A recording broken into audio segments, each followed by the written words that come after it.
Welcome to the Connecting Greeks podcast.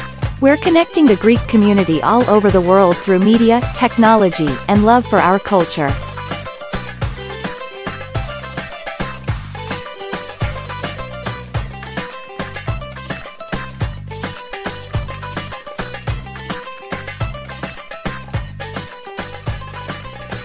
Thanks for joining us, everyone, on the Connecting Greeks podcast. On today's episode, we have a very special guest, philanthropist and businessman Drake Behrakis.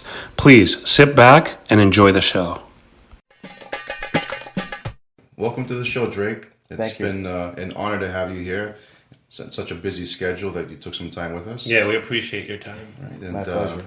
Drake actually has some history with us. We go back a ways. I can't remember what year we first met. Well, you may have met him separately from me. I don't know. Probably because of our BC network. I met you at Mazet. Or at Mizet. How's that? Another Mizet connection because, we had that one of our other segments. So 2003. Yeah. Oh, wow, when this great network was starting to brew. And as soon as you mentioned you were a Boston College grad, that's it. That's That's all I need. You're already in. Sorry, Hardy. That's where they're going to bounce me out of here. Yeah. But since 2003, between the restaurant, we also had some involvement growing our GreatBoston.com business back then. And then through that, we did plenty of events together, participated in many causes, raised some money for great situations. Yeah. So we've done quite a bit with Drake, but, I think it goes beyond what we've done with Drake. Drake has done quite a bit that we'd love to kind of have Drake, let us know what you're up to today. Sure. No, thank you. Thank you both for having me. I've been, certainly, I guess, involved in all fronts. If you're gonna kind of slice me into different pieces, I'm a husband, I'm a father. Yes, number one. Family is, family's first and foremost, and family's always busy, always goes through changes, and you're always going to be a husband and a father for your entire life. Once you start having kids, so that doesn't change. So, and your one son is kind of my neighbor at Tufts, right? He's graduating Tufts this spring, so he's the oldest. Already, George. So can I just ask a random question? Sure. I imagine your kids would be BC all the way, 100%, no ifs, ands, or buts. And when I first heard he was at Tufts, I was just like, wait, what? Yeah. Hey, you know what? I hope that's not a sore topic. No. Oh, yeah. You know what? You don't have to answer anything. Obviously, I take a lot of pride in loyalty and respect, and but you know what? Our children, when they become adults or young adults, they have to start making their own choices. Correct. So that was all on him? That was all on him, yeah. Did you want him to go to BC? I imagine you did. Nah, you know what? I've always had I've never been a person that would expect all three of my children to go there. And first and foremost, I want to make sure it's the right fit. Correct. And it's what they want to do, and it's not that they're doing it because of dad. So, Makes sense. And George was pretty, he was pretty upfront with me at the beginning, based on the type of things he was interested in doing in his college life. BC wasn't on his radar, which was fine with me, actually. I didn't take it as a slight, or I thought it was a great. He made a great decision to look at schools that he felt were good fits for him. It's worked out perfectly. At least he stayed local. Yeah, Right. You still have him around. I'm all for it. I grew up right on that campus, and I love it over there. Yeah, it's a great school. There's no doubt about it. He's very happy there, and it was exactly the perfect fit for him. Good for him. But I did luck out. My daughter Zoe. I was just going to ask you. At least have one. She's at BC, so she's happy there. She's very excited. Nice. And then we'll see where the youngest is a junior in high school, Dimitri. Junior, okay. So he's starting to think, but he's got a ways to go. So okay. Well, Good keep us for them. posted. And my wife Maria's fine. Again, families, parents, my sisters, my in-laws, my cousins, extended family. That's obviously first and foremost. Absolutely. It is. That's always a priority, and always number one. We agree. And then of course, we have day jobs. Yeah. So on the day job is pretty much the real estate, commercial real estate that I work here at, and that's pretty steady. That's going well. Great.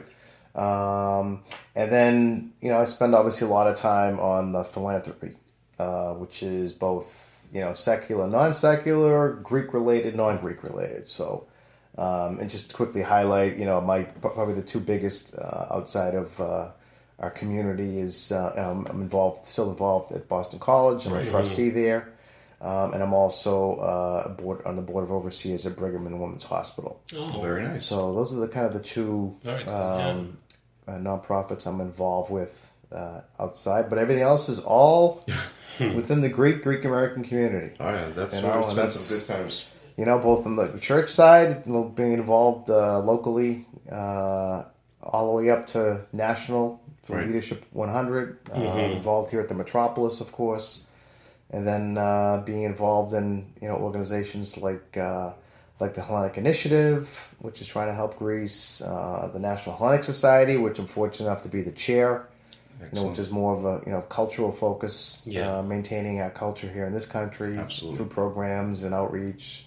And I'm also involved with a college over in Greece that's actually based out of Boston, the American College of Greece. So is that in Thessaloniki? That's in Athens. Yeah. Okay. Yep. My wife is involved, which is nice because we have a good connection of all the, her family is originally from Thessaloniki, so she's involved at Anatolia College, yes, ACT Thessaloniki. So yeah. So you can see why it's an honor to have Drake here. He just listed 1,000 things. So to spend and that's not all of them. That's not all of them. There's a lot. There's more. To grab you for 30 minutes is it's an honor. But, that's great. And I had go ahead. I just want to jump in, but. So from our perspective, our generation was so tight in the Greek culture. I don't know if I'm just dating myself and I'm old, or has that completely kind of gone by the wayside? I feel like we're kind of like so enmeshed in American culture that the Greekness kind of fizzled out. I don't know if this is correct or not, but I would love to get a perspective maybe from somebody who he's kind of in it. Yeah. I'm second generation. My kids are, we're all born here. My parents were born here. So I think there's no doubt as you become more and more Americanized, as more and more generations of your family become entrenched in the American society, right? We are, there's no doubt because our vast majority of our time is spent in this country. And it's speaking English, it's for work, education, it's inevitable, right? Yeah.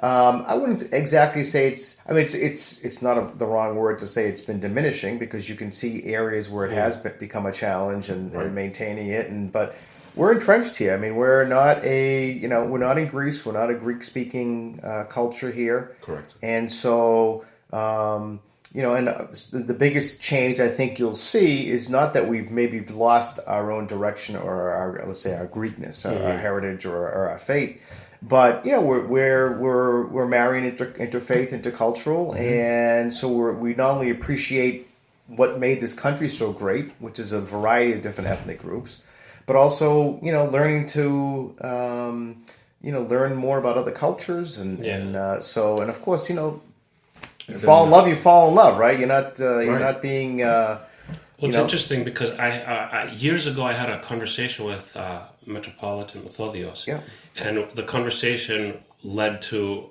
I don't know if he specifically brought this up or if it was within the conversation, but we basically came down with 3 generations. There's going to be barely any Greek, right? Because you're Greek, you marry non-Greek, your child is half. Right. They marry a non-Greek, it's quarter. Right. And after that, what's left? It gets diluted. And how do you keep them within their culture? Yeah. I know for a lot of people, the culture is so rich and strong that even if you're not Greek, you could get, sucked into it, which is how we used to be. Yeah. Mm-hmm. And a lot of people have been. Hopefully that's going to be enough. There's a lot of things I can respond to that. Mm-hmm. One is you spoke about the richness. And I don't say we've taken it for granted because I think we have a lot of pride here in this country and a lot of love for our homeland and what it's contributed. And that hasn't been, I think, diminished at all because that's what has made us as Greeks in this country. It's part of our fabric, part of our foundation, as well as what it's also contributed to the development of this country in the modern world anyway. So we have a strong history that we can look back towards. I think the challenge becomes is how do you maintain that and preserve it and keep it as a priority so you don't forget. And that's where I think where it's challenged, and it's challenged not just for us as individuals, it's for organizations, it's for the church. I mean, let's be realistic. I'm in my mid-50s now. When I grew up 50 years ago, everything was centered around the church. The community, the entire Greek community, everything centered around the church, because we're still at a point generationally where we had significant populations in major cities, and you really didn't have the kind of the move into the suburbs and the expansion as you did probably in like the 70s and the 80s. So the church was the glue and the foundation for a long time, but again, even as we've become more and more entrenched and ingrained in this society, and you get to see what else is happening around you, and you go to school, and you meet other people, and then you go to work, and so you start to go towards areas that you feel that would enlighten you, and that it's been, and of course it's and they've admitted it, it's been a challenge for the church to maintain the cohesion of of our faith, in our community. The faith is always there. Right. Again, the Hellenism and Orthodoxy is always there, right? It's nobody's ever shut it out or closed the door on it. But as we've developed in this country, I think we haven't. Certain people have, certain groups have, but we haven't collectively made sure that it's still foremost, front and center. Yeah. And you can still do that. You know what? Even I talk to friends, and a lot of my friends are married to non-Greeks, married to non-Christians, and the ones that have successful marriages that are truly involved in the different communities are the ones that embrace it, are open to it, and have found the right fit for them. Meaning that they can appreciate, they can balance, and they can teach not only their spouses, but also their extended families and their children, that you've got, if it's multiple cultures, you have, benefits of a variety of different cultures that you can bring together and not lose sight of, I think, when I look at it today, and obviously one of the we talk about the church, right? And the church and our faith being very important. We talk about our culture and some of the things that we do, that the way we celebrate holidays or the different intricacies that we like to do, and we've also language too. I mean, language was a lot more prominent here, even in the schools, even in the American school systems. Language, Greek language, and Latin, of course, were two of the primary language, and that's kind of faded. And I think that behooves us as a community at large to kind of bring that back as much as we can. Now, in the modern day world of technology and so forth, it's much easier to do that on your own. It's harder to convince a school system to because again, schools are doing what they see has changed in society. Yeah, and the influence of Spanish has been huge in this country, as the influence of some minor languages like French is still a popular language here. You see a lot of now Mandarin, Chinese, because of the population changes here. So all that is schools are adapting to the times. I think where some schools still see the benefit and where the population can help is, I grew up always knowing that, and of course we take pride in the Greek language, that you learn the Greek language, it makes the English language much easier because of the derivative of words and roots, but also it makes education much easier because science and math is heavy in Greek. Yeah. If you decide to go to college, right, you have to take the SAT. Again, it's a benefit to having the Greek language. So there's really no reason why we can't. The resources are there. Whether you want to find a tutor, you can find it locally or online. Whether you want to find an app, you can find it anywhere. Correct. You can even find, in major cities they do have, schools. Some schools do have classes and so forth. Yeah. Where, and again, this is getting to a bigger picture, where I think we really need to, get much more assistance on is actually from Greece itself. Yeah. I mean, they've helped in the past in terms of sending over, there was a time when a lot of Greek language teachers came over here to work. They've sent over a lot of documentation. But, why not make it a much more feeling of celebration and something that's important to you as you're learning other languages? For that, especially for Greek families, for that to be a part of it. There's really never been any type of national push or and it's almost, and I see it through my own kids. I mean, I realize everyone's different. Because my wife is very fluent, I consider myself pretty efficient in the Greek language. We spoke to our children exclusively Greek, the first few years they're in our home. Yeah. Because we knew once they get out in the real world, school, work, friends, it's English. That's the primary language.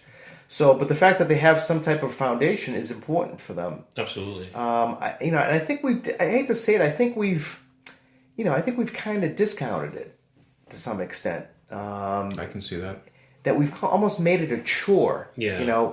You got to go to Sunday school, you got to go to Greek school, or you need to take tutoring online. We haven't presented it to them as something that it should be something like you get to do instead of you have to do. Exactly. And certainly families that are fortunate enough to go to Greece. Well, I was going to say, going to Greece was the only reason I maintained my language. Right, exactly. Right, and that's the other thing is, let's have a realistic viewpoint of this, right? You're not and I'm talking about Greek speakers from all over the world. Certainly the ones in Greece are fluent because that's all they speak. Yeah. But the Greek diaspora, you have to have if you really want to be fluent in a language, right? It's gonna be immersion. Because as much as you and I could spend 5-6 hours a day, if we even have that, to immerse ourselves in our houses or in our offices to learn a language, that phone rings. It's going to be an English-speaking person, right? You go out to the market, grab a coffee. You're not around it. Everything's English. So, and where can you, maybe in the depths of certain Greek towns or Astoria, where you can actually find, too, right? you can find a pocket that's exclusively Greek. It's hard. So I think having unrealistic expectations as well, and I think that's kind of another area where we should make it comfortable and something that's important. It's an important legacy for us, but the benefits are clear. The benefits are clear. Why learning that language? Not just because you want to go to Greece and speak to somebody, but how it actually can help you as an individual, learn and learn better. Yeah. Never thought it that way, but. Yeah, very good points. And that's so that we've talked a lot in a short time about about getting generations involved. Requires a team effort. It's individuals, of course, families, parents, but also the organizations that are established in this country, the organizations that are established in Greece. Do you feel any hindrances these days compared to like the 60s, 70s, maybe even early 80s? Is there any change in what's hindering this kind of progress? And would it be like all 100% financial, or would it be lack of people caring, or the younger generations caring? I think it's a lot of different. I think it's a combination.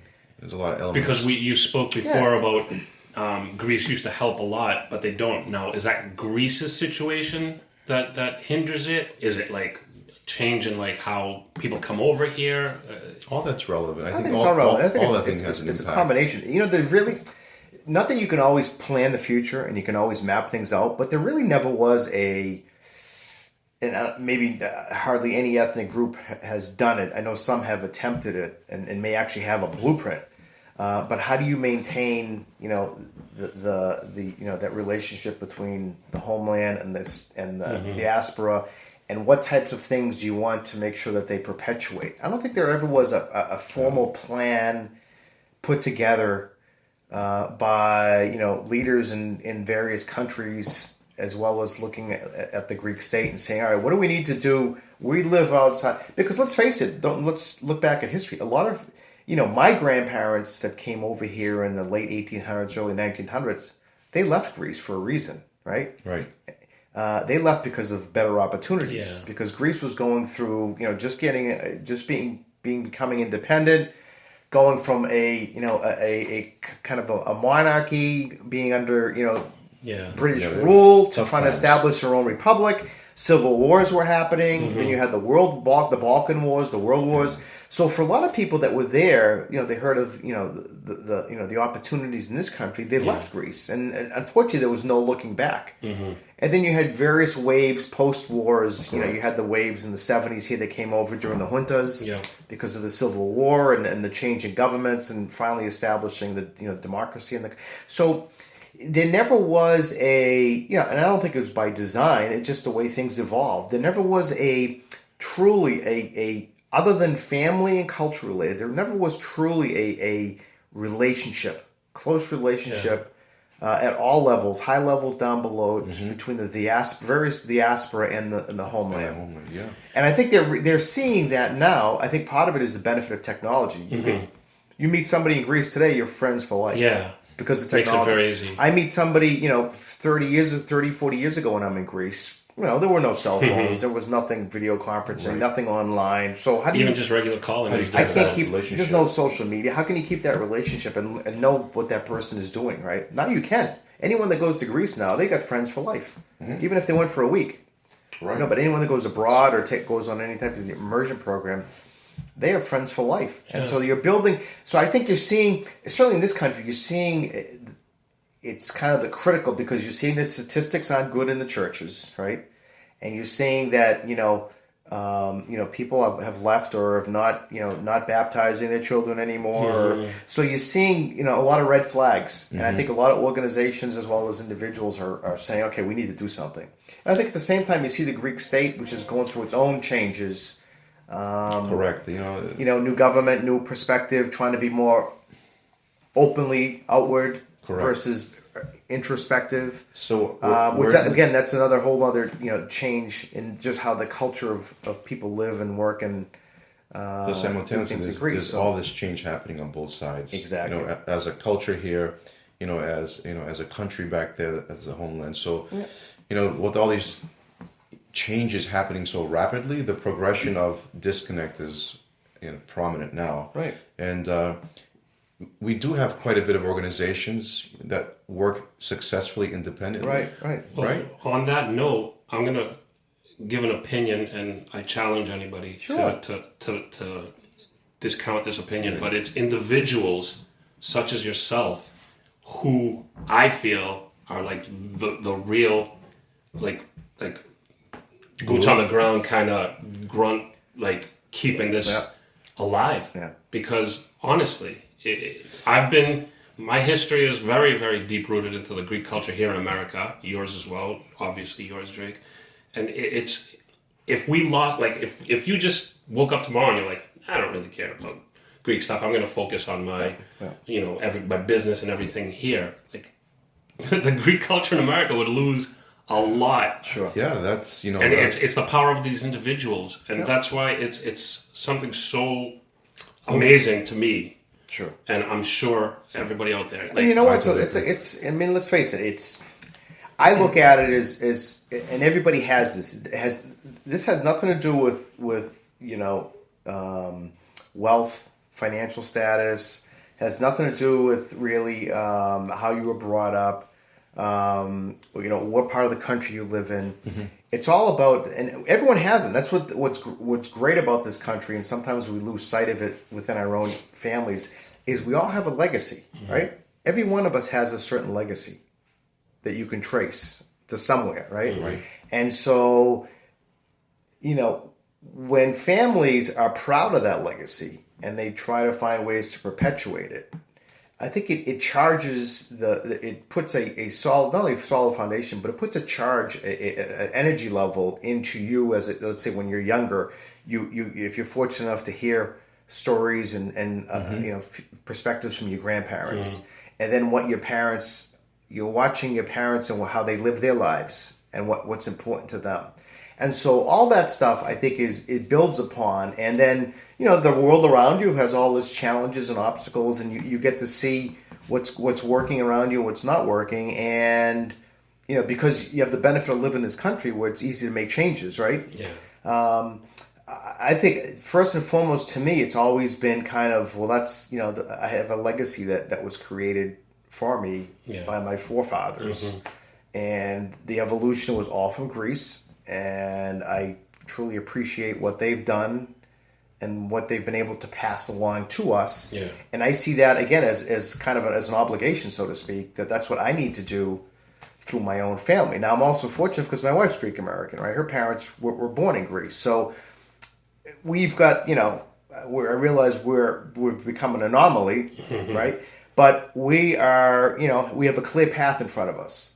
Now, with our children, who knows what the future is going to hold? Right.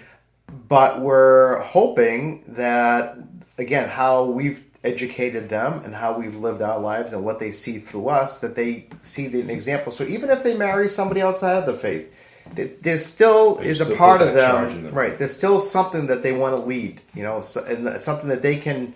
And if your daughter married a BU guy, would that? Well, now we got to draw a line. We got to draw a line in the sand. That's too much. No, if Greek BU guy can do it. But again, getting back to your point, it's frustrating for me because I've seen what my parents' generation has done in this country, and what the sacrifices they made, but also the generosity that they have, and it's not just here, but parents all across this country. What encourages me, and I feel probably even more pressure, which probably is a good thing, is given the crisis that's happened in our church the last few years, right? Given the obviously the crisis that's happened in Greece the last decade, Right. And how that's been perceived. It's almost like there's a kink in our armor now, and we've developed a chip on our shoulder. Yeah. And I see a lot of it in my generation that, and it's great because I see a lot of people like me, men and women all over this country that think the same way. That's great. That want to, that this is a priority for them. Absolutely. That they want to not only do a better job in this country of keeping people connected, but also globally, and pushing and getting the pullback, which we have been already from our fellow Greeks, in Greece, and saying, we need your help. I mean, I know you're in a crisis mode, and you're trying to get out of a crisis, and you need as much assistance as possible. But we also, doesn't have to be just monetary. We need things for you to help us perpetuate as well. So, and I think that bridge, so to speak, is much better, or at least the connection is much better than it ever has been. It still has a ways to go, though. This is not, we're going to have this challenge. This is a challenge that lasts eternity. But if we have that foundation built in, and we have those connections that can endure and can be long lasting, then we have a good chance of again maintaining that and preserving it and perpetuating.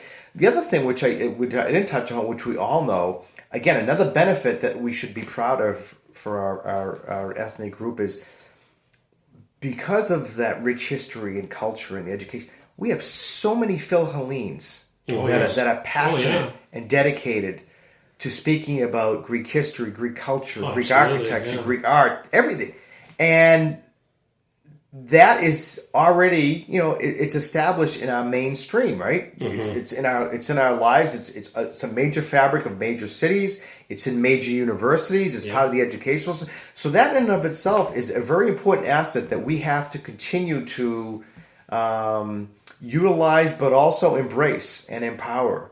You have various levels of Philhellenes. We're talking about more of the academic ones, but you have the Philhellenes going back in history that helped Greece, right, through wars and so forth. Sure. Now you have, realistically, Philhellenes are the spouses, right? Yeah. Modern day Philhellene is, of course, it's the perpetuation of the education and the academic world, but modern day Philhellenes, you see, many of our spouses that are active in our churches that are non-Greek, or that have converted and are, doing other things. So that they're the Philhellenes that are also carrying the ball forward. And we need to be, working hand in hand with them, because a lot of them appreciate the culture just as much as we have, and they don't have any Greek blood in them. And it's a great point that you make, because I sometimes don't think of that, but it's a very true thing. To Drake's point, the whole support factor, being in the church and getting involved, is also from my personal experiences. At some point, we were younger, single, we were part of so many events. We'd go out, and then you get married. then you start a family, and then there's this moment where things slow down for you, and you're not Right. showing up to church every Sunday, and you're not attending that event that you used to go all the time. Of course, yep. And you're declining invitations to fundraisers because you look back like, well, I have so many things going on. But if we really put this into perspective, if our parents also lived busy lives, probably busier than we did, Yeah. right? Yeah. And they never said, we don't have time for this. They always made a point that Exactly. we're going to do this. Right. So then I said to myself, you know what? I need to also start thinking the same way. Make it a point to attend, because if we don't, then how many of others out there that are unfortunately behaving the same way Right. that are not showing up? So making that cautious effort will make a difference, and to go to, I mean, it all begins in the individual. Right. And, going back to what we said, individuals such as yourself, Drake, are like such a big motivational factor for all the rest of us to kind of look and see what's happening, what's needed. And everybody can do something. Some people can do more than others, but everybody can do something. Of course. And that's all we would need. Just everybody And you know what? to be... Again, sometimes, unfortunately, you need to have a crisis in your life to have which translates into a wake-up call, and to start looking at not the negative side of things, but what are the opportunities now that this creates? What can we do now that we should have been doing in the past? And I think everything's lying. I mean, you've got, again, still early, I realize that. You've got, new government in Greece that seems to be very open-minded and wants to do what they can to help the diaspora. You have a new archbishop now who seems to be, again, very progressive in terms of knowing what's going on around him and what the issues are within the church and how we can do a better job. And then you have a number of organizations, locally, regionally, and national, that are kind of been able to fill kind of those gaps. And so it's going to, again, it's at the end of the day, it's going to entail having everybody working together in whatever way they can, and not, trying to go back to where we were 50, 100 years ago, because that's gone. We're in a new, this is a new world now. And so working together and again, having those touch points. The other thing where, again, I talked about a blueprint or a map for the future. That's another area where, giving the resources that are out there today, that we should be, obviously not a map in terms of you put something in front of a child, but one of the biggest challenges in my generation growing up was not where you were at, when you were younger in elementary school. It's really once you got beyond high school, because, the church had done a very good job of establishing programs to keep our families engaged up until college. Whether it was on, Goya basketball or Goya social cultural activities, Sunday school, Greek school, church services, camps, everything. Ionian Village. Yes. Right. And then when you get to college, it kind of, that's when, because of just folks going off on their own and having the freedom, that's where the young adult, it's kind of, that's where you have a hard time at keeping Good happens point. to all of us. It's not just, even that's, we were guilty of it. I look back in my life, that was my time where to me, it was almost like I needed, not a break, I hate to use that word, but it was time for me to look at doing other things. And, because I grown up in the church, I was involved, Goya, altar, basketball, and I wanted to, I got into college now, and that was still important to me, of course, but I wanted to, see what else was out there in the world. Right. And so that part, has changed because, again, because of mixed marriages and faith and so forth, not everyone now grows up through the church. Yeah.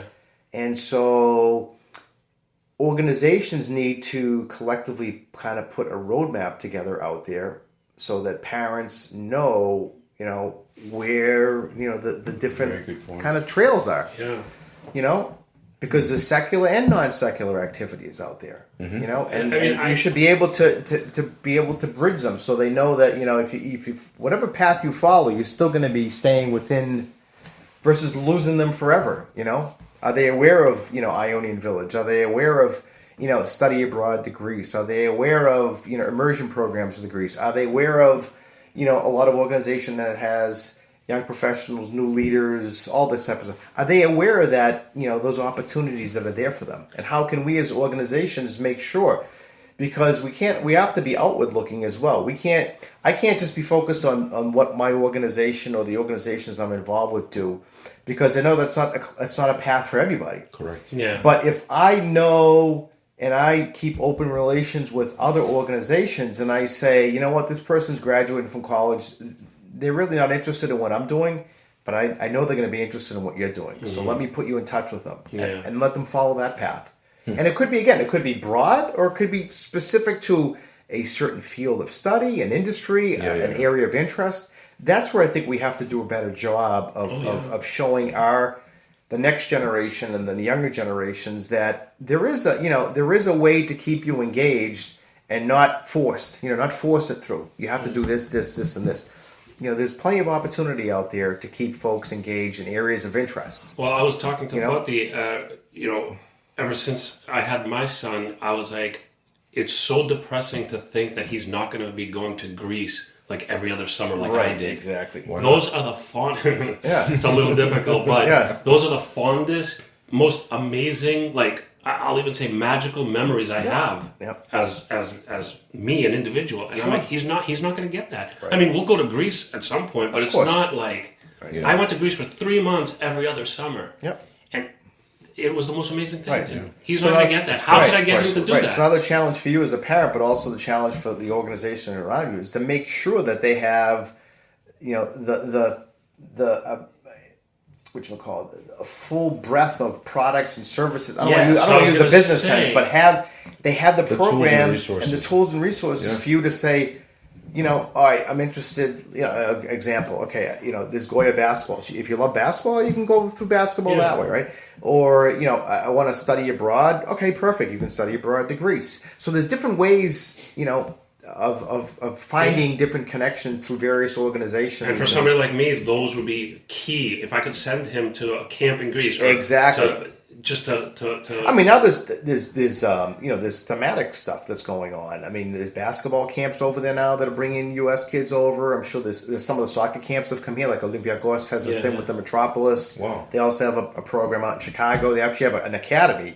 So locally, you need to be aware of what's happening. And if your son, daughter plays soccer, there's an opportunity. Again, you can't force it upon them, but if it's something that they love doing, sports, academically, whatever their interests are, you should be able to find something, a program or something that has that, and that again, that in and of itself won't transform them, because it starts at home. If you've introduced that foundation to them, even if you're half Greek or not partly Greek, if you're at least introducing some of the basics to them at home through how you live your life, that if your child goes into school and loves painting or drawing, all right, what do? You pick them up and you bring them to the MFA and say, look at this is stuff that originated back in our homeland, right?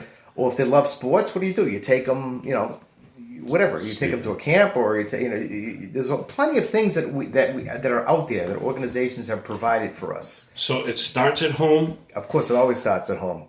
Education, information, knowledge of what is available to people is a key tool, I think, because like I said, I would love my son to be able to go to Greece often. I probably won't be able to go over as a family like we did, but these programs are out there, so we need to get the word out on these programs. Everybody should know about them. And the individual caring about his culture and doing whatever he can do within his means. We need everybody to do that. At the end of the day, there's no, and again, trips and whatever, there's no greater, I mean, if you're fortunate enough where you actually have families, on the other Greek side. Families here in the United States, friends or family that you can, get together a lot, and that brings families closer. But, when they get to that certain age, obviously now it seems to get younger every year. The social media age, when they become, adept at using social media and starting to understand it and communicating. It doesn't take much. I mean, certainly, going abroad for a couple months when they're in college, or going to Ionian Village, or taking an immersion trip, that's really will transform you. Yeah. And they'll make connections. But even if they go on vacation for a week or two, and they're meeting family friends over there, and they're instantly connected. And so that adds another element. I've got my Greek friends. I've got my really Greek friends. And it's that's really a feeling that's how you they can't learn. describe if you haven't experienced it. Right. And that's why I really want him to experience that. That's your kids. And Absolutely. I'm assuming your kids have experienced that, which is the best thing ever. Right. Another thing too, you can't give up. It's like I said, it's not only a a ongoing family challenge. It's a challenge for everybody, the community, everything. You just can't give up. You just got to keep. Again, you can't. When your children get older, you can't force things upon them. But the advantage you have is, as a parent, when they're under your umbrella, under your control for, the first 10, 12, 15, whatever years of their life, you can influence them by not only what you say to them, but how you live your life, how you're active, what you do, what you're involved and with. they'll pick up on these things, and they'll see that that's something important for mom and dad, or mom or grandmother or grandfather or yaya, papa, whatever, and so you try to create as best as you can a foundation for them, and then you expose them along the way, and so. Because once they're adults, they're going to start choosing the direction they want to go in. But if they have that good root. It's always going to be there. But again, you have to continue. It has to be, even for me. I mean, I'm always learning new things. I'm always finding new things. I'm always, even to this day, I'm still learning new words in Greek, and it's awesome. But it's great that you're so vested and interested. Yeah. I mean, I get frustrated just like everybody else. Nothing's perfect, of course. I mean, I wish things could be better, but at least I feel confident in the fact that what I'm doing, what friends of mine are doing, what communities are doing, are being as positive and as really efficient as they can. But we still have a long ways to go.